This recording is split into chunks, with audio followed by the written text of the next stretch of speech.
Welcome to Digital Scale Modelling. This is part 5 of Airfix's VIII Wellington GR Mark 8. Scale is 1 to 72.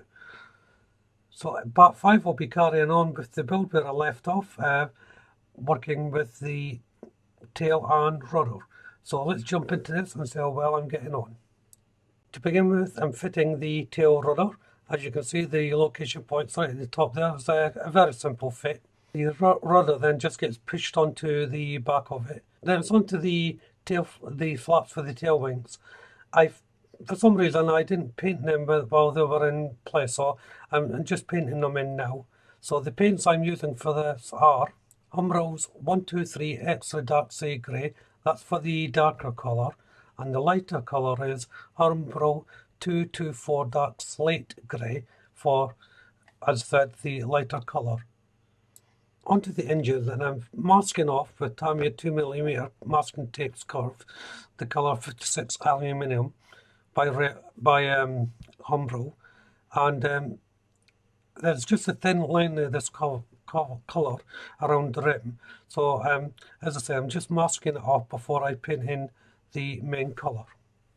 So I'm painting in the camouflage pattern which continues on from the main wing. What I've done is I've married it up to the wing and just marked it off a little bit with a pencil just to see where I've got to start the camouflage pattern. And of course the underside is Revel Aquacolor Off-Foil Gloss White to marry up with the underside of the fuselage. It's time to fit the rear wings. As you can see, they just get pushed on. I had to be quite firm here. On the other side I had to be a little bit more delicate because, again, as I explained in other videos, I've cut away so much material on the fuselage. I don't want to add too much pressure on it and for it to snap. The engines themselves are painted in 91 black green, which I'm assembling now, and the outer shell of that is 56 aluminium, both by Umbro. The actual fitting of the engines was fairly straightforward, although not standard when it comes to these kits. I think there's this sort of domed thing that goes on the actual engine itself before going inside the section of the plane where the wing is.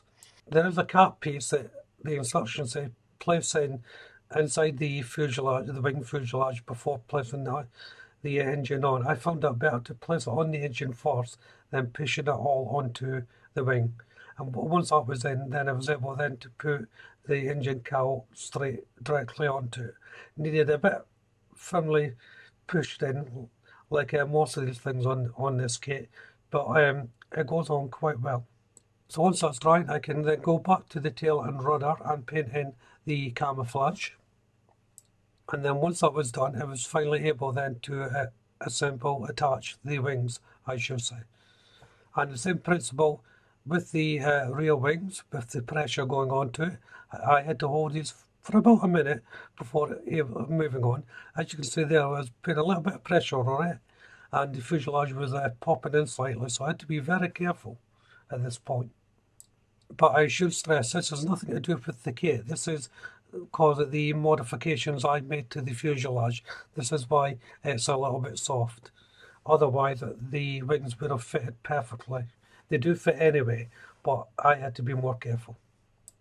Moving on to the depth chargers, and they're painted in 78 cockpit green by Umbro. They are painted on the sprue. This is just for ease of handling. It's not really necessary to do it that way, but instead of pinning them down or putting them on a cocktail stick, I found it easier just to paint them on the sprue. Onto the tyres then, and I'm using Life Colours black rubber shades tyre black for the actual tyres of the wheels. The other colour is the 56 Umbro aluminium colour that I've used throughout the build. The rear wheel sits in its own little house in at the back there. There's one good thing about the wheel being at the rear. I didn't have to worry about the aircraft tail sitting, of course, because it's all the way it's going to be directed towards the back anyway. There's the flaps, the covers, sorry, that go on the back. Made up on this little carriage. You're meant to fit this in one piece, but I found it easier just to cut it in half and fit each area separately. Next is to attach the depth charges to the release mechanism and brackets. There's two runs to fit here, and each one has its own little bracket it just sits on. There's 3 in each run.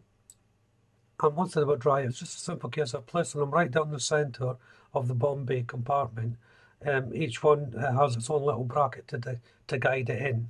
Now, I don't know what it's meant to be like this, but one part's slightly larger than the other one, which I found a bit strange. It's time to paint the canopy and gun turrets. As you can see, I'm doing this by hand.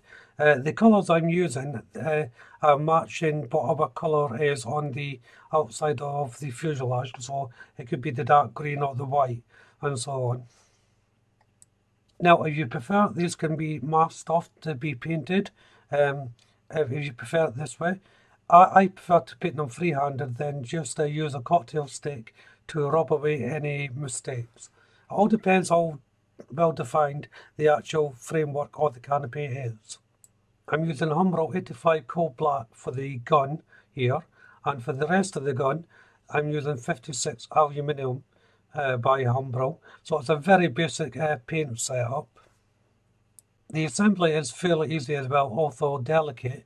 The two halves of the guns go together first, then you can place them on the mount, or you can do it vice versa.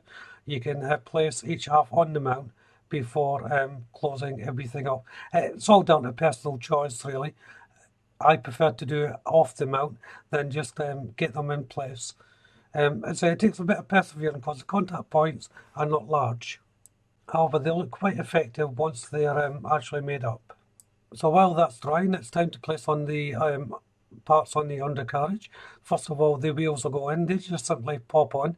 You can cement them if you wish, but you don't really need to cement them in. I did, but that's just through choice. Then it's back to the guns, and I'm just placing on the rear part of the turret. That's the solid piece that goes on. Then once that's dried, I pushed on the clear part of the turret that matches up with the solid part to form the whole gun section. Next is the main canopy for the cockpit. This fitted on really well. It just pushed on, needed a little bit of holding, but apart from that, it went on quite easily. And then the front gun, and now this is where things start going very wrong on the build. I realise that I've made a huge mistake. What I'm doing here, I'm fitting on the gun turret, but it's not fitting all that well. I'm really having to push it in to get it to fit. And same with the rear. And what I've done is, I've not cut out the part that needed to be cut out.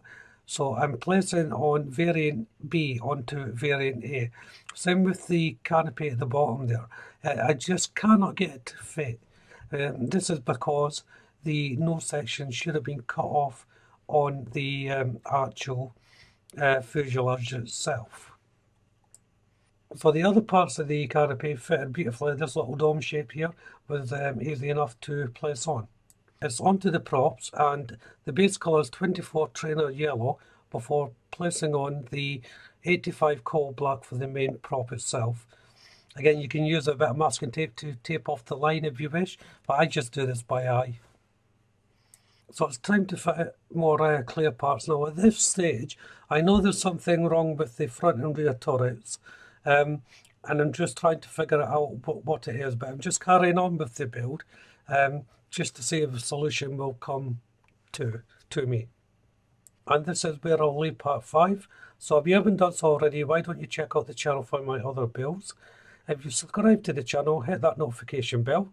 That way you'll be kept up to date with all my builds. Hit that like button. Don't be afraid to leave a comment. And of course you can share the video. But for now, thank you all very much for watching. Bye bye.